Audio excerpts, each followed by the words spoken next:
जमात 8वीं विशा सरीरक सिक्ख्या ते खेडां महीना सतंबर 2021।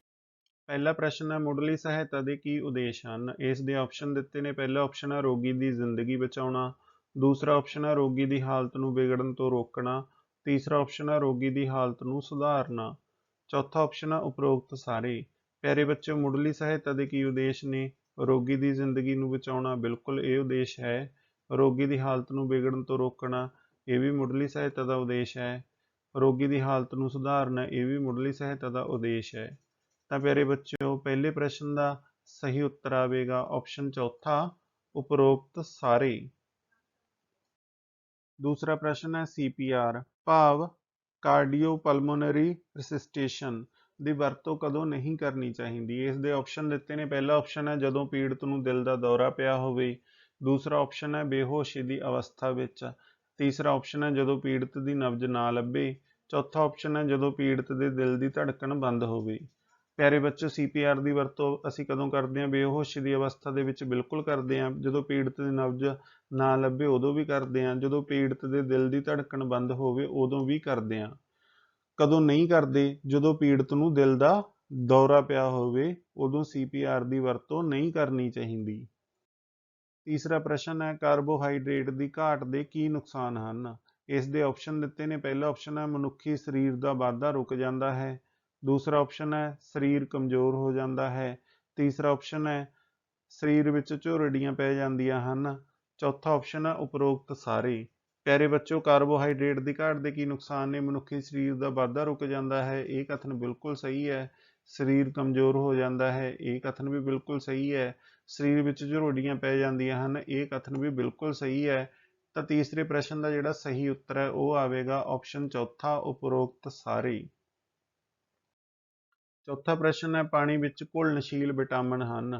इस दे ऑप्शन दिते ने। पहला ऑप्शन है विटामिन ए, दूसरा ऑप्शन है विटामिन बी, तीसरा ऑप्शन है विटामिन सी, चौथा ऑप्शन है दूसरा अते तीसरा दोवें।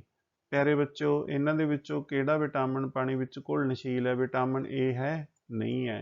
विटामिन बी है? बिल्कुल है। विटामिन सी है? बिल्कुल है। तो चौथे प्रश्न का जिहड़ा सही उत्तर है वह आवेगा ऑप्शन चौथा, दूसरा अते तीसरा दोवें। पंजवां प्रश्न है हड्डियां के विकास लई किहड़ा विटामिन जरूरी है। इस दे ऑप्शन दिते ने। पहला ऑप्शन है विटामिन ए, दूसरा ऑप्शन है विटामिन बी, तीसरा ऑप्शन है विटामिन सी, चौथा ऑप्शन है विटामिन डी। प्यारे बच्चों, हड्डियां के विकास लई किहड़ा विटामिन जरूरी है? हड्डियां के विकास लई विटामिन डी जरूरी है। ਜਿਹੜਾ ਵਿਟਾਮਿਨ डी है प्यारे बच्चों वो कैल्शियम ਅਤੇ फास्फोरस के अनुपात ਨੂੰ सही रखता है, जिस करके ਜਿਹੜੀਆਂ ਹੱਡੀਆਂ ਨੇ ਉਹ ਮਜ਼ਬੂਤ ਰਹਿੰਦੀਆਂ ਨੇ।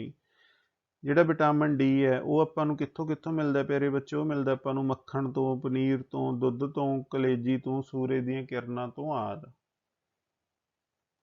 ਛੇਵਾਂ ਪ੍ਰਸ਼ਨ ਹੈ ਪਿੰਡ ਕਿਲਾ ਰਾਏपुर ਕਿਹੜੇ ਜ਼ਿਲ੍ਹੇ ਵਿੱਚ ਸਥਿਤ ਹੈ। ਇਸ ਦੇ ਆਪਸ਼ਨ ਦਿੱਤੇ ਨੇ। ਪਹਿਲਾ ਆਪਸ਼ਨ ਹੈ ਮਾਨਸਾ, ਦੂਸਰਾ ਆਪਸ਼ਨ ਹੈ ਸੰਗਰੂਰ, ਤੀਸਰਾ ਆਪਸ਼ਨ ਹੈ ਮਲੇਰਕੋਟਲਾ, ਚੌਥਾ ਆਪਸ਼ਨ ਹੈ ਲੁਧਿਆਣਾ। ਪਿਆਰੇ ਬੱਚਿਓ, ਪਿੰਡ ਕਿਲਾ ਰਾਏपुर ਕਿਹੜੇ ਜ਼ਿਲ੍ਹੇ ਵਿੱਚ ਸਥਿਤ ਹੈ? ਕਿਲਾ ਰਾਏपुर ਪਿਆਰੇ ਬੱਚਿਓ ਸਥਿਤ ਹੈ ਲੁਧਿਆਣੇ ਜ਼ਿਲ੍ਹੇ ਵਿੱਚ।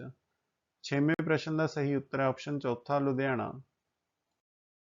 ਸੱਤਵਾਂ ਪ੍ਰਸ਼ਨ ਹੈ ਕਿਲਾ ਰਾਏपुर ਖੇਡ ਮੇਲੇ ਵਿੱਚ ਸੰਪੂਰਨ ਤੌਰ ਤੇ ਕੁੜੀਆਂ ਦੀਆਂ ਖੇਡਾਂ शुरू कीतियां गईयां। इस दे ऑप्शन दिते ने। पहला ऑप्शन है 1943, दूसरा ऑप्शन है 1953 विच, तीसरा ऑप्शन है 1963 विच, चौथा ऑप्शन है 1973 विच। प्यारे बच्चों, किला रायपुर खेड मेले विच संपूर्ण तौर ते कुड़ियां दीयां खेडां कदों शुरू कीतियां गईयां सी? ये शुरू कीतियां गईयां सी प्यारे बच्चों 1953 दे विच। सत्तवें प्रश्न का सही उत्तर है ऑप्शन दूसरा, 1953। अठवां प्रश्न है 1933 ईस्वी विच गरेवाल स्पोर्ट्स एसोसीएशन का गठन किसने किया। इस दे ऑप्शन दिते ने। पहला ऑप्शन है किला रायपुर दे वासियों ने, दूसरा ऑप्शन है पंजाब सरकार ने, तीसरा ऑप्शन है भारत सरकार ने, चौथा ऑप्शन है NRI पंजाबियों ने। प्यारे बच्चों, 1933 विच गरेवाल स्पोर्ट्स एसोसीएशन का गठन किसने किया सी? इस एसोसीएशन का गठन किया सी किला रायपुर दे वासियों ने। अठवें प्रश्न का सही उत्तर है ऑप्शन पहला, किला रायपुर दे वासियों ने। सही या गलत? पहला कथन है विटामिन के लहू के प्रवाह को रोकता है। ये कथन प्यारे बच्चों बिल्कुल सही है। जिहड़ा विटामिन के है वह लहू के प्रवाह को रोकता है। ਦੂਸਰਾ ਕਥਨ ਹੈ ਲਾਲ ਮਿਰਚ ਦੀ ਜ਼ਿਆਦਾ ਵਰਤੋਂ ਨਾਲ ਪੇਟ ਦੀਆਂ ਬਿਮਾਰੀਆਂ ਲੱਗ ਜਾਂਦੀਆਂ ਹਨ। ਇਹ ਕਥਨ ਵੀ ਪਿਆਰੇ ਬੱਚੋ ਬਿਲਕੁਲ ਸਹੀ ਹੈ। ਜੇਕਰ ਅਸੀਂ ਲਾਲ ਮਿਰਚ ਦੀ ਜ਼ਿਆਦਾ ਵਰਤੋਂ ਕਰਾਂਗੇ ਤਾਂ ਸਾਨੂੰ ਪੇਟ ਦੀਆਂ ਬਿਮਾਰੀਆਂ ਲੱਗ ਜਾਣਗੀਆਂ।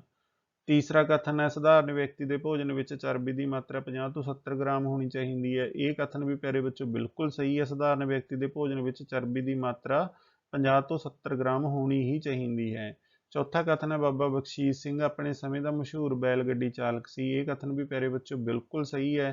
ਜਿਹੜਾ ਬਾਬਾ ਬਖਸ਼ੀਸ਼ ਸਿੰਘ ਹੈ ਉਹ ਆਪਣੇ ਸਮੇਂ ਦਾ ਮਸ਼ਹੂਰ ਬੈਲ ਗੱਡੀ ਚਾਲਕ ਸੀ। ਉਹਨਾਂ ਨੇ 3 ਦਹਾਕਿਆਂ ਤੱਕ ਕਿਲ੍ਹਾ ਰਾਏਪੁਰ ਦੀਆਂ ਖੇਡਾਂ ਤੇ ਰਾਜ ਕੀਤਾ। ਉਹਨਾਂ ਦੇ ਨਾਂ ਨਾਲ ਅਕਸਰ ਇਹ ਸ਼ਬਦ ਜੋੜੇ ਜਾਣ ਲੱਗੇ, ਬਖਸ਼ੀ ਚਾਲਕ ਨਹੀਂ ਕਿਸੇ ਨੇ ਬਣ ਜਾਣਾ, ਘਰ ਘਰ ਪੁੱਤ ਜੰਮਦੇ।